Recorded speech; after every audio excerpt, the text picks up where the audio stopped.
Super Mario Bros. 3 was released in Japan in 1988 and in North America in 1990. It was the next game in a series that started with the original Super Mario Bros. Released in 1985. Since the series began, there have been slight variations in both character and story.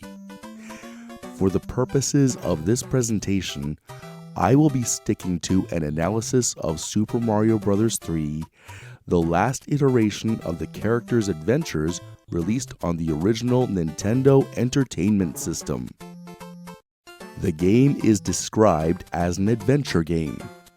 It is a side-scroller which sees Mario, our protagonist, having to travel through levels, traversing left to right on the screen.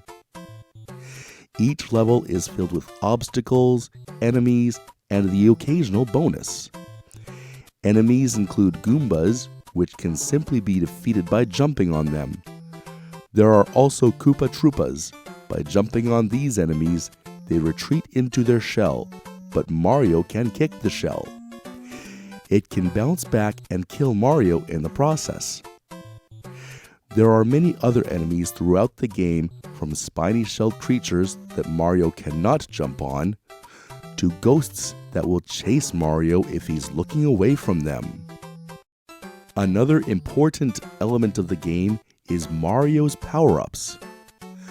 The most common one is the mushroom, which will help Mario grow. While Mario is big, he can take a hit that will make him shrink back down, but will not kill him. Other power-ups include a flower, which will turn Mario's clothing red and allow him to throw fireballs, and a star that grants Mario temporary invincibility. A new power-up introduced in this game is the Magic Leaf, which gives Mario a tail, raccoon ears, and the ability to fly for a short period of time after running for a short distance. There is no shortage of power-ups for Mario to find throughout his journey. Although this was not the first Mario game, it was the first to use an overworld map, an element of the game that would later be used in future releases. Mario must cross the overworld map, completing levels along the way to make his way to the castle at the end of the map. There are 8 different overworld maps that Mario must complete in his journey. These are simply referred to as worlds. Each world has its own separate theme. For example, World 2 is the desert, with the overworld, levels, some of the enemies, and even the music seeming like they come right out of the Sahara Desert. World 6, by complete contrast, is the Ice World.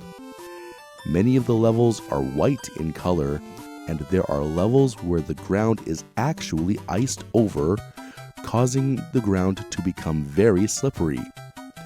This may cause Mario to slide into holes or into enemies. Even within the worlds, there are various types of levels.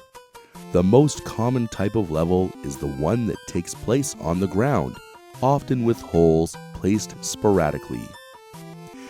There are levels that take place in the sky, where Mario has to jump from platform to platform. Underground levels take place in cave-like environments. Each world also contains at least one fortress, where Mario must enter a castle-like building, overcome various obstacles throughout, and defeat a larger turtle-like creature with swinging arms at the end.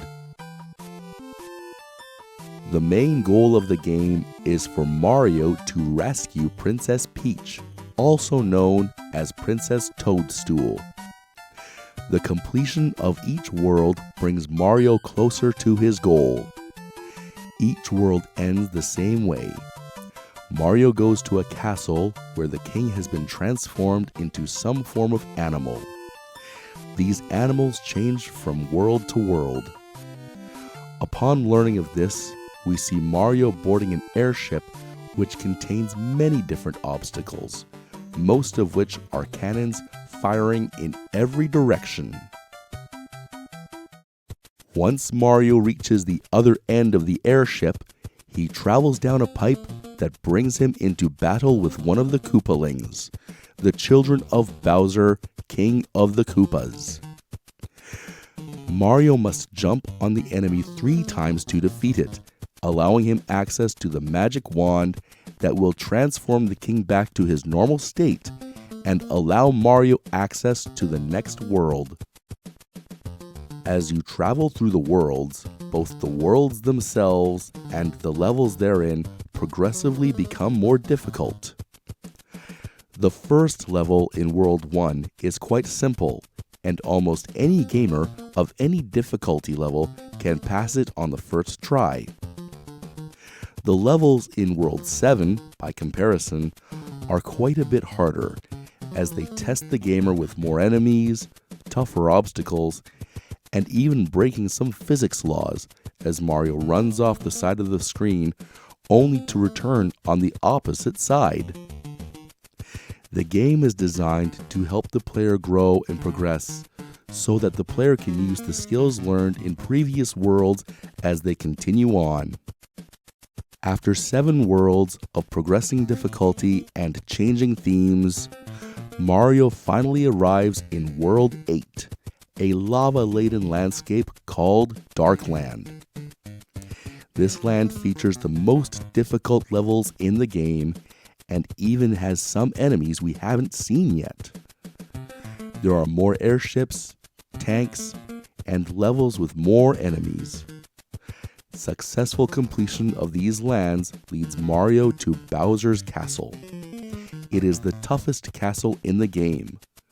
Waiting at the end of this castle is Bowser himself. He is more difficult than the Koopalings, as jumping on him is ineffective.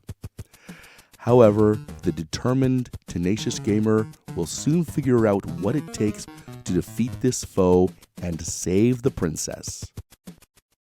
While there are many elements I haven't touched on, there is just one more I would like to mention before closing. Probably one of the most important in the game. These are warp whistles. They allow Mario to warp to different worlds. Using this, Mario can skip over numerous worlds at a time, allowing the player to reach the final castle faster, but also bringing the difficulty level up at a much faster pace as well. A player warping from World 1 to World 8 will find themselves quickly overwhelmed by the intense difficulty of the levels they have entered after finishing what was relatively easy levels of World 1. This game has had a lasting legacy and helped establish the character of Super Mario as a cultural icon. This would be Mario's last adventure on the console that saw his origins. Mario has had many other adventures on each Nintendo console that Nintendo has produced. From his appearance on a portable console in Super Mario Land, which came out for the Game Boy in 1989, to Super Mario Wonder for the Nintendo Switch, his latest adventure, which came out in 2023. He has been featured in television shows, has made cameo appearances in other games, and has even appeared in Hollywood feature films. No one knows where the plumber will go next, but one thing is for sure, wherever Mario goes, players of all kinds will follow, gleefully saying, "Let's-a go!"